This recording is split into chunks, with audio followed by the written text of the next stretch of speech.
Alhamdulillah, wassalatu wassalamu ala rasulillah. Hoje, em mais um encontro do conhecimento, estaremos navegando mais uma vez no nosso querido livro. Nosso querido livro, agora um livro de cabeceira. Na verdade, estamos começando após termos visto aquelas 4 questões que todo servo de Deus e serva de Deus deverá estar ali aprendendo, conhecendo e posteriormente crendo e aplicando, praticando. Hoje, continuando, pegaremos a segunda parte. Na verdade, agora mencionaremos 3 outras questões, outras 3 questões que todo servo, seja ele varão ou varoa, deverá aprender. Como o Musannif, rahimahullah, Muhammad ibn Abdul Wahhab, Sheikh al-Islam, rahimahullah tabaraka wa ta'ala, Deus tem misericórdia dele, escreve falando: "I'lam rahimakallah", saiba, ó misericordiado por Allah, ó aquele ao qual Deus, Allah, tem misericórdia. Pelo fato de você estar buscando o conhecimento, saiba que ali está a rahma, a misericórdia de Allah, tabaraka wa taqaddasa wa ta'ala. Annahu yajibu ala kulli muslimin wa muslima. Saiba que é obrigatório, se dá a obrigatoriedade sobre todo muçulmano e muçulmana. Prisando agora, por gentileza, no significado das palavras mencionadas, muslim e muslima. Muslim, traduzido como muçulmano, na verdade, muçulmano, tem o significado de submisso, entregue, a pessoa, homem que se entrega a Deus. E muslima, o feminino, né? O submisso a Deus e a submissa a Deus. Então, estas ações que serão mencionadas são obrigadas para todo submisso e toda a submissa a Deus. E como chegou também, aqui no livro nós temos a palavra do mu'allif, aquele ao qual escreveu o livro, compilou o livro, e a palavra de um sharih, um dentre os sábios, aos quais explicaram o livro. E aqui nesse livro temos a explicação do Sheikh Abdurrahman bin Muhammad bin Qasim al-Hanbali al-Najdi, né? Rahimahullah, tabaraka wa ta'ala. Ele ao qual mencionou, escreveu, ao qual explicou o que foi facilitado da palavra do Sheikh Muhammad bin Abdul Wahhab, rahimahullah, tabaraka wa ta'ala. Na questão ao qual foi mencionada que é obrigatório para todo muçulmano e muçulmana, pega-se aqui, mukallafun min dhakarin wa untha. É uma pessoa que atingiu a sua puberdade, a sua maioridade, literalmente assim. Seja ele varão ou varoa, abedin hurrin wa abed. Seja esse um livre, uma pessoa livre, ou uma pessoa escrava, que está escravizada, um exemplo assim, né? Wujuban ayniyan, é uma obrigatoriedade precisa, uma obrigatoriedade específica sobre aquela pessoa. Como assim?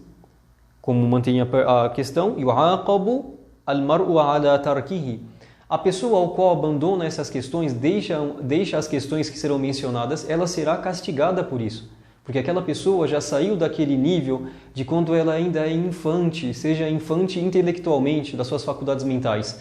Então, quando ela passa daquele nível, já está conseguindo ponderar o que está ao seu redor, de lícito, de ilícito, já está conseguindo ponderar daquilo que ela deve fazer e aquilo que ela não deve fazer, como faço, como não faço. Tem a sanidade mental e a capacidade intelectual para estar ali fazendo e sabendo do que está fazendo. Então, a pessoa que deixa tais menções, ela será castigada, pois ela já passou daquele nível da inocência, vamos falar assim, né, para outro nível natural. Então é obrigatório para a pessoa ta'allumu thalatha hadhihi al-masail wal 'amalu bihinna. A pessoa deverá aprender dentre essas 3 questões e aplicá-las. Al-ula, e aplicá-las. Antes de mencionarmos quais são, o bom é pegarmos aqui a explicação do sharih, daquele ao qual explicou o livro, que Allah seja satisfeito dele. Aí, ma'rifatuhunna wa'atiqadu ma'anihinna. A pessoa deverá conhecer as tais questões que serão mencionadas. Em seguida, crer, ficar convicta dos seus significados. Wal'amalu bimadlulihinna. Em seguida, aplicar, fazer a ação de acordo com as evidências, com as suas evidências, aos quais as evidências sabemos que são pegas do Kitab e Sunnah, do livro, ou seja, do Coran, e da Sunnah, o exemplo do profeta sallallahu alaihi wasallam. E quando o Sharih continuou aqui falando, فَإِنَّ الْعَمَلَ هُوَ ثَمَرَةُ الْعِلْمِ, porque, em verdade, a ação é o fruto do conhecimento. E como nos episódios anteriores falamos que não existe uma ação aceita, sem a fé. E não existe uma fé comprovada, exceto com as ações. Então aqui quando o explicador, aquele ao qual está explicando o livro, ele menciona falando que, por certo, a ação é o fruto do conhecimento, é que a pessoa que retém aquele conhecimento, ela deve externá-lo, deve expressá-lo, deve ensiná-lo, deve passá-lo, não deve fazer que nem um frasco de perfume, ao qual mantém-o fechado e nem ele sente sua fragrância e muito menos o vizinho irá ali sentir. Então esse é o exemplo do conhecimento. Então quais são as questões? Al-ula anna Allah khalaqana wa razaqana wa lam yatrukuna hamalan bal arsala ilayna rasula. A primeira dentre as questões, uma das mais importantes, não é senão que Allah, Deus o Altíssimo, nos criou e nos sustentou.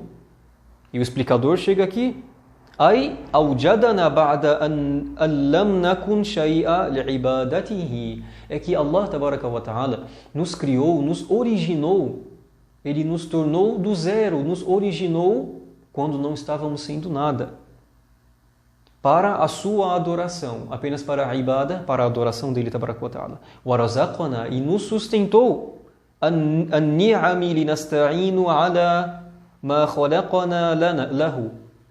Allah tabaraka wa ta'ala é aquele que nos criou, nos originou do zero, em seguida nos sustentou com tais graças, todas as graças que Deus nos sustentou. Se formos pensar qual a maior graça que Allah tabaraka wa ta'ala nos deu, as pessoas poderão enumerá-la, poderão pensar, tentar enumerá-las, como Allah tabaraka wa ta'ala fala em um versículo no seu significado, e se você isso pretendes, e se pretenderes enumerar as graças de Allah para convosco, vocês não irão conseguir enumerá-las.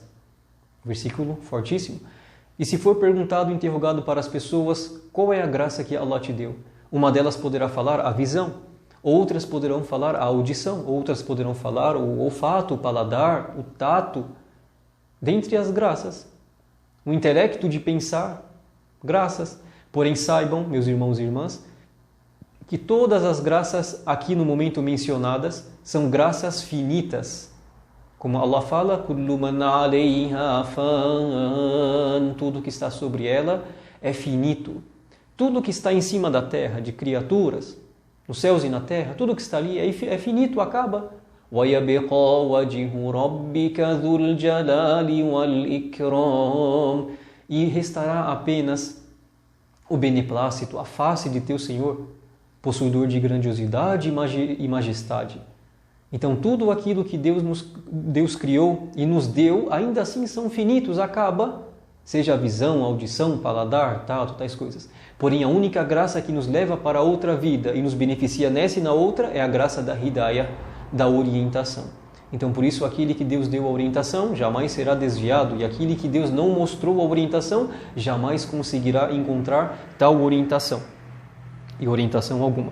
Então Allah nos sustentou e nos deu as graças para nos ajudar, como fala, linasta'inu biha ala ma khalaqana lahu, para que Allah tabaraka wa ta'ala com essas graças nos auxilie para o motivo que Ele nos criou, que é a adoração. Nos deu todas essas graças mencionadas e outras ainda que não percebemos, apenas para cumprirmos o objetivo de nossa existência, que foi senão a adoração a Ele tabaraka wa ta'ala. Não nos deixou em vão, como continua falando, Allah não nos deixou em vão, ou seja, não nos criou nos comparando com os animais, como fala assim, Shabha al-Bahaim la nu'mar wa la nunha. Foi comparado, Deus não nos deixou como os rebanhos, aos quais não são ordenados a nada e nem proibidos a nada, eles apenas têm o livre-arbítrio, eles têm apenas o decreto deles, nem vamos falar de arbítrio, vamos falar o decreto que Deus deu para eles, olha só. Né? Diferente, livre-arbítrio para nós, para eles não. Porém, foi dado para eles o decreto de cada criatura de seguir o seu rumo. Então, eles não são ordenados a fazer algo ou deixar algo ou proibidos de algo, كما قال تبارك وتعالى, como Allah tabaraka wa ta'ala diz em um versículo, أَيَحْسَبُ الْإِنسَانُ أَن يُتْرَكَ سُدًى. Acaso o ser humano pensa que será deixado ali na inércia?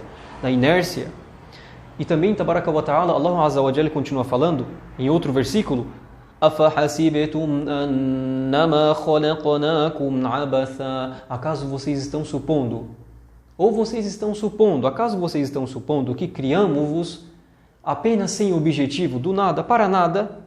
وَأَنَّكُمْ إِلَيْنَا لَا تُرْجَعُونَ E que vocês, a nós, ou seja, a Deus glorificado sejas, não iriam estar retornando. فَتَعَالَى اللَّهُ الْمَلِكُ الْحَقِّ Então, exaltado sejas Allah, exaltado sejas Deus, o Rei da verdade, o Rei é a verdade. La ilaha illahu. Não existe divindade, não existe Deus, não existe nada que mereça adoração a não ser Ele, glorificado e exaltado sejas. E como chegou também no hadith, no dito do profeta sallallahu alaihi wasallam, Ibn Adam, ó filho de Adão, hadithul Qudsi, um hadith ao qual o profeta sallallahu alaihi wasallam relata sobre o seu Senhor, tabaraka wa taqaddasa wa ta'ala, Allahu azza wa jal, mencionando Ibn Adam, ó filho de Adão, khalaqtuka li ajali, eu te criei por causa para mim, para que você me adore.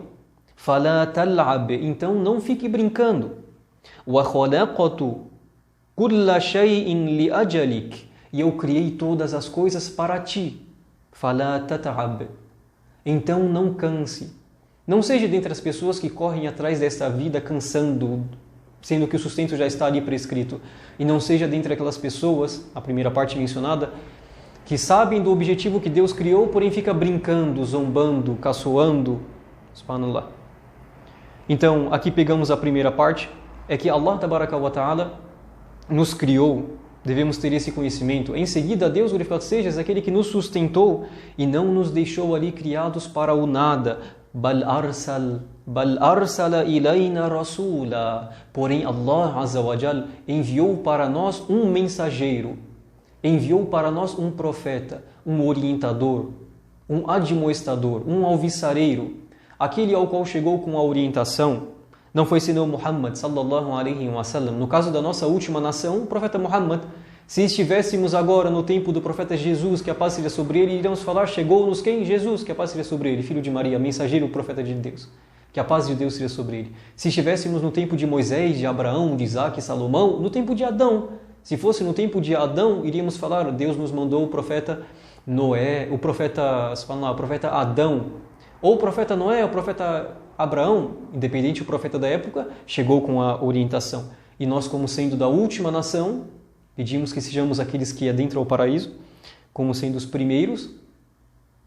Iremos falar que Deus nos enviou um profeta e mensageiro, ao qual se chama Muhammad sallallahu alaihi wasallam, ao qual Allah tabaraka wa ta'ala o enviou com a religião da verdade. E a palavra religião, como ponderamos anteriormente, não foi senão um modo de vida.